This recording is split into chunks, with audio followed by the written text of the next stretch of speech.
నిర్మలంగా ఉండే అంతరాత్మలో నుండే సంతోషం ఉద్భవిస్తుంది. సరైన ఆలోచనలు, సరైన కర్మలు, సరైన ఫలితాల నుండే నిర్మలమైన అంతరాత్మ వస్తుంది. అంతేకాని దానధర్మాలు చేస్తే, సత్రాలు, గుడి గోపురాలు కట్టిస్తే రాదు. ఎందుకంటే భగవంతుడిని మోసగించలేము, లంచమిచ్చి లొంగ తీసుకోలేము, అతడిని ఏమార్చలేము. నేను కట్టించిన గుడి గోపురాలు భగవంతునికి అవసరం లేదు. బహుశా అవి నాకే కావాలి, భగవంతునికి కాదు. కాదా మరి? నీ అంతరంగంలోనికి తొంగి చూసుకో. ఎటువంటి సవాళ్లను ఎదుర్కోవాలో చూసుకో. మనం ఎదుర్కోవలసిన సవాళ్లు ముఖ్యంగా ప్రలోభాలు.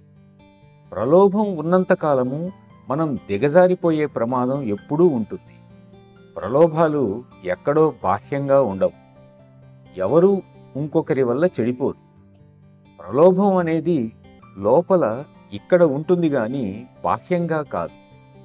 ప్రలోభ పెట్టారని వేరెవరిని నిందించకూడదు.